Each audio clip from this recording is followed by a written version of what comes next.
just about 1 year ago. And I remember the hall quite well. So it's nice. I have the feeling of where you are. And I think this time of year for us is the most spiritual time, the most moving time, the most transforming time of the year. Because 18th of January really symbolizes for me the greatest act of a human soul in history.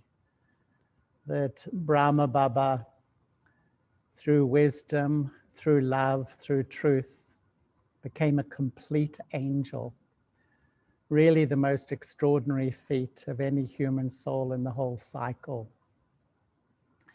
And so Muna just suggested to me, and I just would like to share a few stories, just a few of my stories, just of meeting Baba and my experiences when I first went to Madhaban. And perhaps my relationship with Brahma Baba too, because many times I feel it's Shiv Baba who will make me pure and take me home. But it's Brahma Baba who teaches me how to live in this world and go beyond the game of give and take of sorrow. He was the one who really lived in this world and yet really went beyond the influence of this world. And when I was just 10 years in Gyan, it was probably 1985, we met in Om Shanti Bhavan. And there was a group of us who were meeting Baba who were 10 years in Gyan in the foreign countries. And Baba would always meet with very loving drishti. There was about 7 or 8 of us, I think. And usually Baba would give a blessing. He would meet each one and give you blessings. But this time, he said to us, "You tell me your specialty." And none of us said anything. None of us responded. But then Baba went from person to person. And when he came to me, he said, "Your specialty is your love for Brahma Baba." And I had always felt incredibly close to Brahma Baba. When I heard that, it really struck something incredibly deep within me. Because when I did the course in London, I went to the center, I went to the Spiritualist Association of Great Britain. Daddy and Gentiben were there. And as soon as I saw them, I was just 22 years old. They were familiar to me. There was something about the white sari, about the Shiv Baba. It was really familiar. And then they kept inviting me to come and do the course. And I went to Tennyson Road. Those of you who know Tennyson Road, London, it was the world headquarters of the Brahmakumaris. It's about this big, But Sudeshtari gave me the course. And as I was starting to come to Moli, Brahma Baba's picture was there. And I loved his face. His face is so sweet, so kind. But I felt uncomfortable with gurus. There was something about gurus I felt uncomfortable. And then I asked Gentiben about him, and she explained his whole part. And I think that, right from the beginning, I feel that we need the double engine taking us forward. Shiv Baba, who is the one who will purify me and take me back, but Brahma Baba, he conquered everything. And I find that when I remember him, I feel so much courage to face whatever comes in my way. And I was just in Gyan a few months, and Daddy Janki said to me, "You should go to Madhaban to meet Baba." I often feel that she thought we were very young, very new. Get them to Madhaban before they run away somewhere. So I went to Madhaban. And I have a very clear memory in early December 1975. It was in the History Hall, was my first meeting with Baba. It's hard to remember exactly the number, but probably 30 to 40 BKs only. And the double foreigner season, there was 3 of us. And Baba spoke the Murli, and Baba said that souls will come from all corners of the world. And now we've seen that happen. And then after the Murli, they told us to come and sit in front of Baba. And I sat in front of Baba, and Baba gave me long drishti. And it was an incredible experience that really changed my life, because Baba's drishti went so deep into the soul. And I sort of felt he scanned the whole memory track. He scanned the sanskaras, and his drishti fell on the original me, the pure me, the elevated me. And it's almost like Baba's drishti massaged that to the surface and introduced me to who I really was. And I can honestly say something changed in me that night. I felt my self-respect transformed just with Bap Dada's drishti. Until this day, if ever anything comes in my way, I often compare the vision I have on myself and the vision Baba has on me. And I really feel I always want to step into Baba's vision and see how he sees me. Because Baba sees each one of us as such an elevated soul. Each one of us as a world benefactor, an ancestor soul.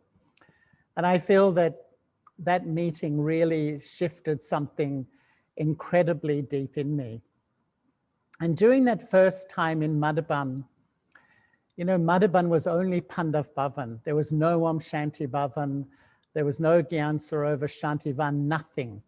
There was 35 Madhaban Niwasis. It was very small, but spiritually incredibly powerful. And one night I was in the courtyard, and you know, the courtyard I often feel is the, you know, the central place of the Brahmin world where you meet everybody.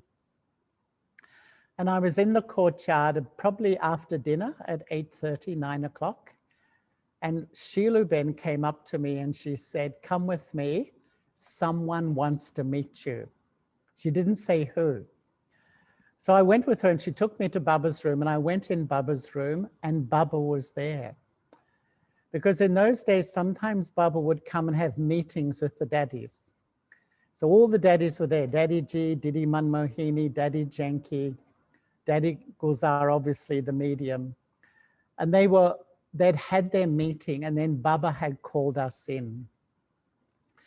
And we sat in front of Baba, and Baba was sitting right on the floor. You know, when you face Baba's trance light in Baba's room in Pandav Bhavan, just to the left, there's like a cushion, a gaddi on the ground. And Baba was sitting there.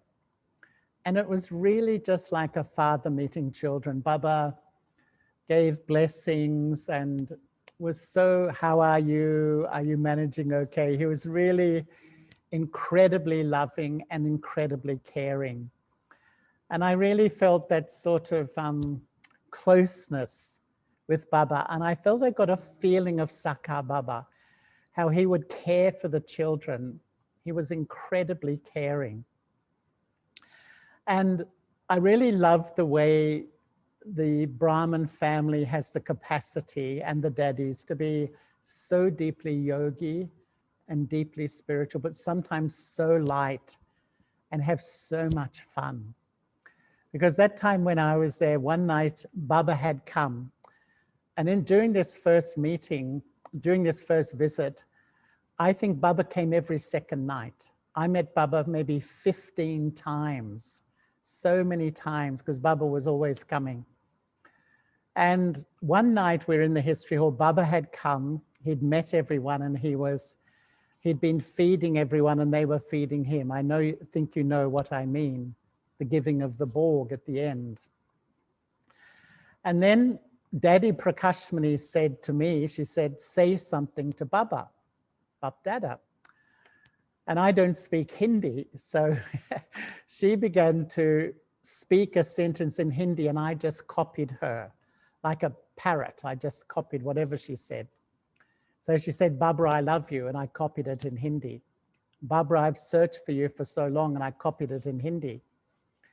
And then she said something and everyone laughed.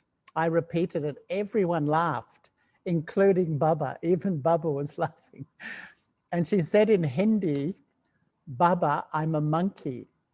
And so I looked in Baba's eyes and I repeated in Hindi, "Baba, I'm a monkey." And it was really, I don't know, it was really lovely, the family feeling, the beautiful feeling. And once again, I think I got the sense of the love and the belonging of Sakha Baba too. You know, just 2 years ago, I went to Karachi, where the organization began. Actually, it began in Hyderabad, but moved to Karachi. And the sisters lived in this incredible mansion. You can't believe this place. And I visited it, and it's hardly changed since Baba was there. When Baba left during partition, it became a hotel, then the Russian embassy, and now it's a school. And could you imagine, I think around 200 sisters lived there. So can you imagine how big this place was? And yet the feelings I had there, and what I really feel is Shiv Baba came and filled Brahma Baba with so much love, so much love. And then Brahma Baba filled all the daddies with so much love. The daddies filled us with so much love. And I think this legacy of love, which we've been experiencing at the moment, is just, I feel the yajna runs on love. Shiv Baba, the ocean of love, but Brahma Baba too became so incredibly loving. And that night, you know, when we were playing and I said, "Baba, I'm a monkey," and Baba, you know, he was so humorous and so joyful. It was such a joyful scene. Pure happiness, I would say. It was really so wonderful. And another time while I was there too, they were thinking that, you know, we were foreigners. We were one of the first group of foreigners that ever went to Mount Abu. There was one group before me. And they thought they should give us an experience of the Golden Age. And so one day they just said, you know, we're going to give you an experience of the Golden Age. So we went into this room behind the history hall, and Daddy Ratan Mohini and Daddy Manohar Indra dressed me and this other brother up as Lakshmi and Narayan. I was Lakshmi. And then they took us into the history hall, and the whole Madhaban family was there. It was packed. And we had to stand, you know, like Lakshmi and Narayan in front of everybody. And then they thought that, you know, they asked us to dance. And, you know, they thought, well, they're foreigners, they won't really know Indian music. So they went to the village and they got some music from the village. And the music was "Everybody is Kung Fu Fighting." So I was, you know, this is my first visit to Madhaban. And I had a vision of myself. Here I was dressed in a sari like Lakshmi on the top of a mountain in India, dancing to "Everybody is Kung Fu Fighting." And I really thought, have I lost the plot here? But it was just a wonderful scene. And I just really loved the warmth and the friendliness and the beauty of the Divine Family, and how Baba has just imbued this family with so much love and so much care. But then the day I was leaving Madhaban on that first trip, you know, in those days, most centers had a trance messenger. And one sister went into trance, and I had to go and leave to pack my bag and come back to get ready to go down the mountain.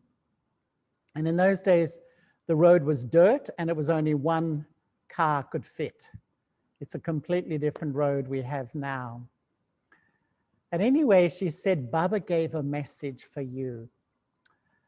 And Baba showed a scene. And in that scene, myself and this other brother I was with, Baba showed us walking along a path in a forest. You can imagine the scene. And we were walking, and as we walked, the forest became like a jungle, a huge jungle. And it was really dark and black. And Baba, the way we were described, as we were looking at, this big jungle, we were a little bit frightened. And then we came into this open clearing in the jungle. And in the center of the clearing, Baba showed there was crowns and jewels and diamonds and bracelets, all this amazing gold and diamonds. And we started to put on the necklaces and put on the crowns, put on the bracelets. And then Baba always attaches some really powerful message. And Baba said, children, no matter where you go in the world, no matter how dark the jungle of the Iron Age is, you will find Baba's jewels there. And that's always been with me, because when I started, there was really only this many BKs outside of India who were not really from an Indian background. And yet Baba said, wherever you go in the world, you will find Baba's jewels there. And really that's been my amazing experience of Brahman life. So I found that, Baba was so caring. Even once I met Baba early in my Brahman life when I came back, I was in London. And then after a few years, my family said, you should come back to, Australia. I'd been away for 4 years. I'd become a BK. And I was actually in Melbourne for a few years, and then I was asked to move to Sydney. And once I was meeting Baba, I think it was in 1980 or 81, and there was a brother's house, and there'd been some problems, there'd been some differences. And Baba, when he met me, he gave me drishti. And then he said to me, is everyone happy with you? That was his first question. And I didn't answer the question because I knew there was a few who weren't so happy. And then Baba said, don't worry. Some aren't even happy with Bap Dada. And he went on to say, sometimes that Baba meets one for 10 minutes and then he meets another for 3 minutes. And Baba went to such a degree to make me feel okay, to make me feel comfortable. And I really just, Baba's love, Baba's care, and how Baba knew me. Baba knew me so well. He knew what was going on. I met Baba hundreds of times personally, and Baba alluded to things happening in my life in the center and always gave me this incredible encouragement. And that's where I come back to sit in Baba's vision, because sometimes we fall back into that old vision of not feeling very good about myself, feeling inferior, feeling, unworthy, whatever it may be. And yet really, I think this whole life is to maintain that vision of Baba on me. And then I went back to London. And I spent a year in London, which was really a wonderful year. I lived opposite the center. And Daddy Jenki gave us so much attention, I would say. Daddy is just so extraordinary. She's the teacher of teachers. And I feel really privileged because she really wanted to give us the opportunity to become a truly Paka Brahman. And while I was there, Daddy Gozar came on a world tour. In 1976, Daddy Gozar visited virtually all the centers of the world. And when she was in London, there was a brother there. His name was Vishnu.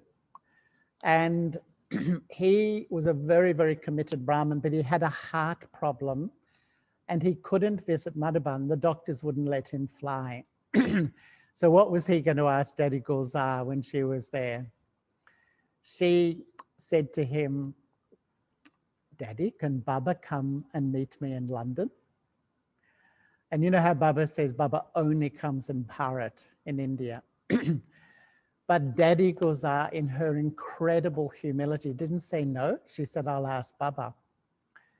So she went in trance in the early morning and came back and said, Baba said, sit in yoga and Baba will see the atmosphere. So Baba didn't say, I will come, but he also didn't say, no, I won't come. And so I can remember it was in July 1976, and it was the, British summer. It was quite warm, actually. And we all sat in a yoga buddy for 2 hours. And then Daddy Gozar came in and she went into trance and Baba came. Baba came. And I was sitting right in front of Baba beside this brother, Vishnu. Baba didn't speak, but he gave drishti. For 15 minutes he came. And, I really learned that if you know how Baba says God surrenders to the children. And I really learned that if you're a dedicated BK, if you have a true heart for Baba, if you really surrender your mind, body, wealth to God, he absolutely becomes the obedient servant. Because for that brother, you could imagine he hadn't met Baba. Baba came and met him. I mean, he was just so intoxicated and he left the body not long afterwards. And so all these little experiences really show me how close Baba is, how much Baba cares. And that even though Baba is subtle, if we're aware, we can really feel this subtle sustenance from Baba. And, only this morning I was thinking that Brahma Baba was in the body for 32 years as Shiv Baba's instruments. He's been an angel for over 50 years. And he's serving. He doesn't need to sleep or eat. He's 24/7 serving. And where is he? Wherever he thinks, that's where he is. He's beyond time and space. He's there. He probably could be here or with, it's instant. It's incredible when you think of the part that he's playing and the amount of service that he's doing. And even I remember once Sister Mohini was talking about the part of Brahma now. And he was, of course, coming in to Daddy Gozar, so he was playing that Avyakt part, still coming into the physical to meet the children, but that part is now finished. But she was saying also he touches the intellects of the children. And once Luciana from Brazil was telling me that Sister Mohini was in Brazil and she went into trance and brought back the message. And she said, Baba said that Baba can touch the intellect of anyone, but the children aren't ready. And Luciana started to think, she said, why aren't we ready, Baba? Why do you feel we're not ready if a lot of children come? And she said, literally within a week, the main television station in Brazil approached them and she taught the 7-day course on mainstream television in Brazil. The result, hundreds and hundreds came. And guess what? They weren't ready. So she said it was almost like Baba showed her that they weren't ready. Baba had given that message. And so the wonderful way that the angel Brahma is working. So not only is he touching intellects, I think he's helping we Brahmins on our spiritual journey. And Sister Mohini was expressing, and I think we've all had the experience, sometimes you get stuck. Spiritually, you sort of feel blocked. You become stuck. You become caught in a form of unhappiness or in a weakness or in a mistake. And you sort of feel sometimes not only stuck or you're going backwards. And then you're in a yoga bhatti, you're in Amrit Vela or some realization, and it seems to lift. The clouds go and it's like the sun comes back again, the closeness to Baba. And she was saying, that's the help of the angel Brahma. the angel Brahma helps the children have breakthroughs in our efforts. And really, sometimes I think if you really feel stuck and you sit in front of Bap Dada with a true heart and invoke their support really comes and helps you move out of an old space and into a new space. So I've had many, many experiences. I'll just share a few, and then there'll be, if you want to ask anything, I'm more than happy to sort of answer a few questions. But one really special meeting for me was with Baba in 1980. And I had been to New York with Didi Manmohini. And I was coming back to Australia via India. And I arrived in Madhaban, and all the senior sisters of India, all the original daddies that you're seeing in the Legacy of Love, they were all present because they were alive still, all of them.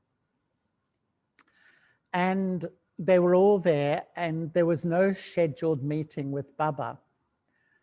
And one morning during the Murli, Daddy Prakashmani was reading the Murli. You know, she was reading the Murli.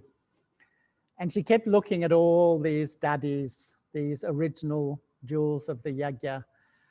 And she kept saying, look, all of Baba's beautiful children are here. Baba should come and meet you. And she was just chanting this constantly throughout the Murli. And at the end of the Murli, she said, Gulzar, come. And she made Daddy Gulzar come and sit and go into trance.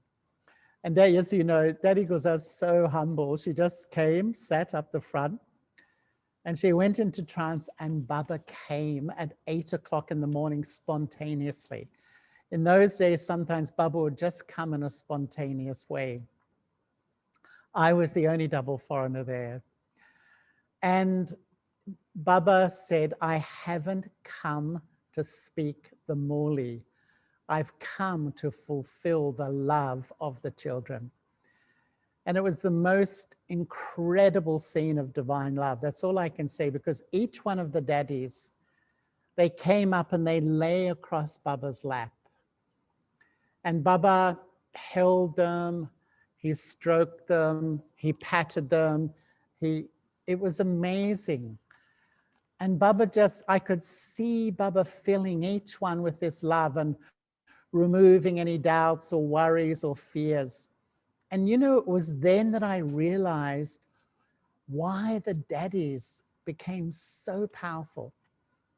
Because Baba filled them with so much love. It just took them beyond their past, took them beyond their limitations, took them beyond their body consciousness, and really took them back into God's vision and into their spiritual power. I really could see it with my own eyes, that just how Bap Dada's love just filled them so deeply. And I was even thinking each one of them was a different personality. And yet Baba would meet them all, whether they were an introvert or an extrovert or a soul up front or a soul a bit incognito, it didn't matter. Each one was filled with that purity and power of God's love. And I just really saw that amazing energy from Baba. And how special he made each one feel so special. And once he made, well, quite a few times, but he made me feel very special. And one of the times was when, once again, Baba had been meeting and finishing the meetings, and then the feeding of Borg had happened. This is in the meditation hall. And then Baba was taking leave. And you know how when he took leave, Nive Bhai and Daddy Ji, they would sit in front, and Baba would give drishti to all of them and then fly from Daddy Gulzar's body. Anyway, Baba had started to give drishti, then he stopped. He called Muniben up, Muniben, and Muniben, you know, prepares the Borg, and said something to Muniben, and Muniben brought back a whole tin of toli. Then Baba called me up and he gave me a whole tin of toli. And then Baba said, share it with your friends. So you can imagine how I felt, you know, and I just think, you know, Baba makes the soul feel so special. And when I live in Baba's vision, we are all so special. But when I live in my old vision, we see our weakness, we see our past, we become so limited. And I think all Baba wants from us is to absolutely live in his vision, have the courage. And to me, that's what the daddies did. The daddies had the courage to step out of their limitations and live in Baba's vision. So they truly became those Shiv Shaktis that, you know, everyone remembers. And, you know, in those days, you know, Baba would give us so many blessings, but I never even wrote them down. I never even wrote them down because that was Madhaban. You met Baba. But after, you know, I collected them afterwards, but I don't think I collected all of them. But it was just a natural part of life in those days that to sit in front of Baba and receive his incredible blessings. And it really touched me, the Muli on New Year's Eve and the Muli the Sunday after about contentment, because that was the main blessing Baba would give me. He kept giving me the blessing of contentment. And anyway, I got the brief just to share for 20 or 30 minutes. And as usual, I've already done more than that. But yeah, it's just a sweet family gathering of sharing stories. So if anyone would like to ask a question, please feel free. More than happy to. I've got probably another 10 minutes or so. So if anyone would like to ask something, make a comment, ask something about Brahma Baba.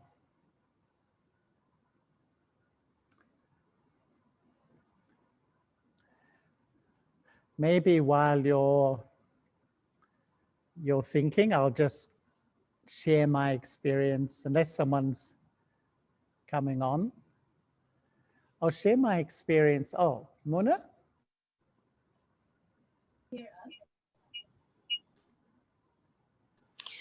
Charlie, Bhai, Om Shai. Om Shanti. Charlie, Bhai, can you hear us now? Not very well, Muna. Very soft. Okay, I was just saying that thank you very much. That was very inspirational experiences, beautiful. And can you hear now? It's okay, Charlie? I can hear really well now, thanks, Okay. yeah. Okay. We envy you actually for those days.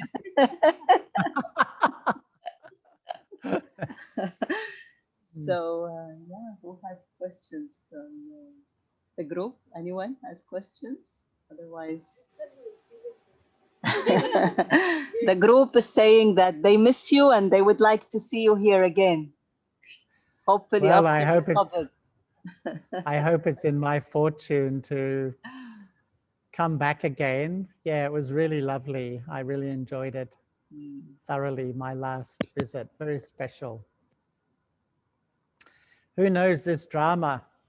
It's an amazing time, isn't it? Everything's uncertain. And that's why really the drama is giving us a huge message. Children, really focus on Baba. This time is absolutely precious, every moment, to become more powerful and more focused. And I was just going to say, Muna, that in 1980, I went to Calcutta. And you know, Brahma Baba had business in Calcutta. And he had it in a market right in the heart of Calcutta. And it was called the New Market then, but originally, strangely, it was called the Hog Market, which was my name, you know, the Hog Market. And a lot of Sindhi jewelers had their businesses there. And I went with Dadarananka Shaw, who was on The Legacy of Love a few days ago or yesterday. And he showed me, because he worked in the shop with Brahma Baba.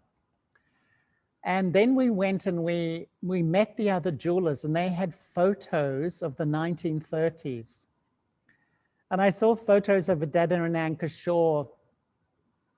He was, dressed in the latest fashions from London.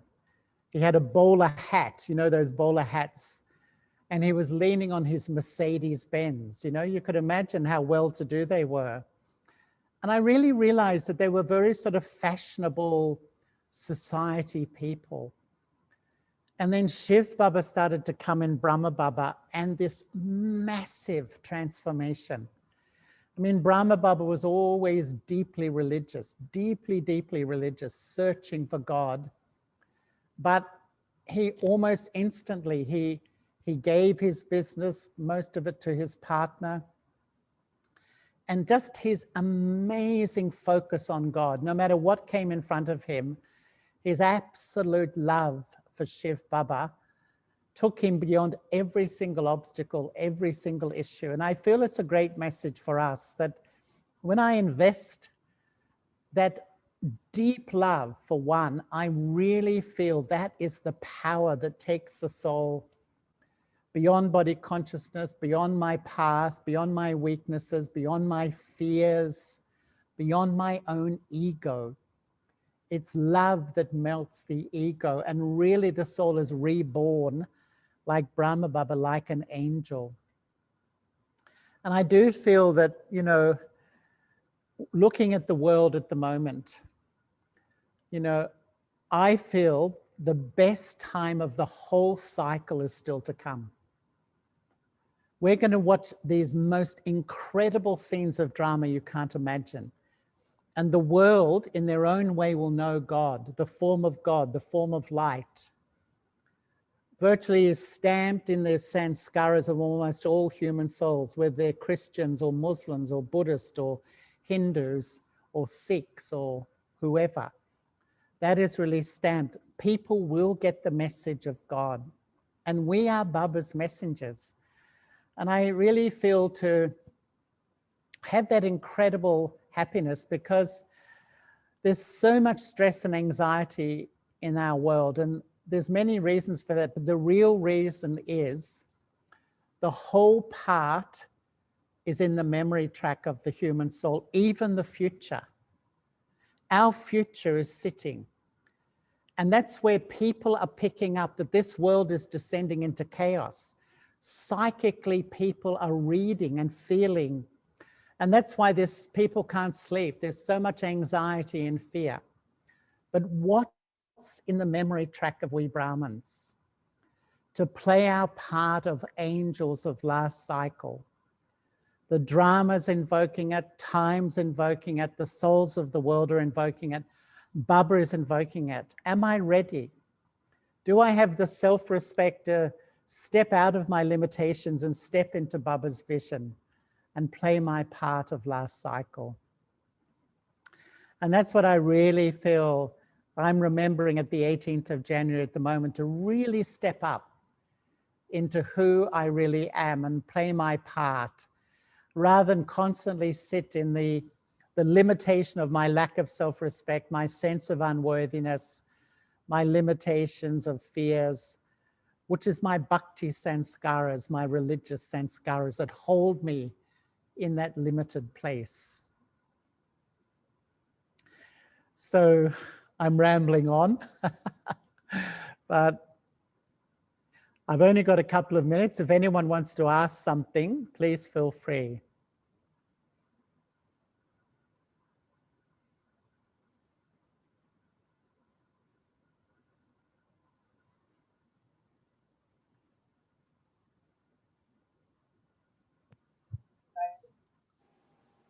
Yeah. Hello? Yes, Mona. Yeah. There's a question that, till the 18th now, we have 3 days. So any a specific method or thoughts that you repeat or something that you advise us to practice more? I mean, we know confluence age is the whole age is for effort, but anything specific that you suggest? You know, I think to really have, I think I was thinking about it today. Actually, Baba only wants us to do one thing. He only asks us to do one thing, that's remember him.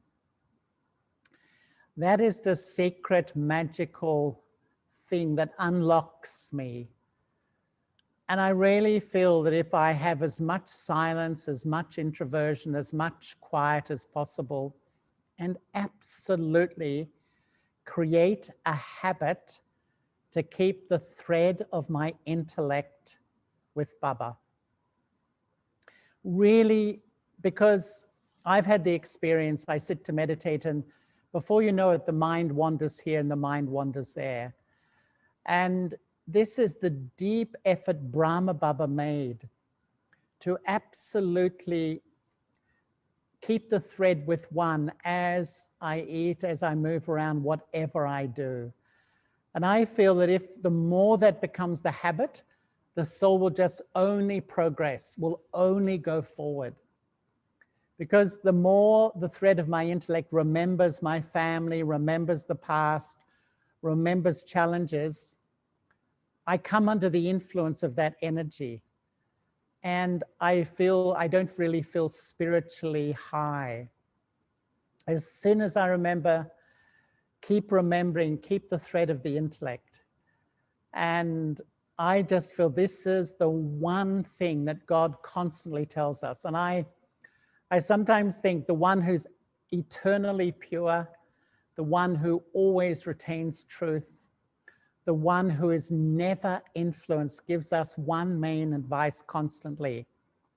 Keep yourself under the influence of one, regardless of what's happening everywhere. And really, this is the heart. It's a simple life.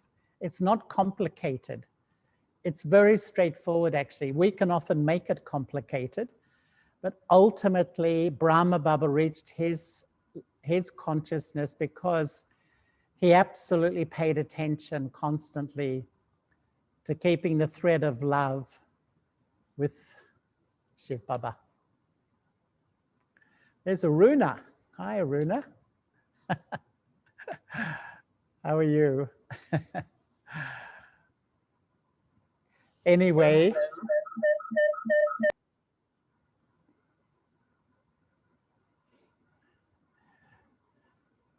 So Muna, I might need to keep going, if that's okay.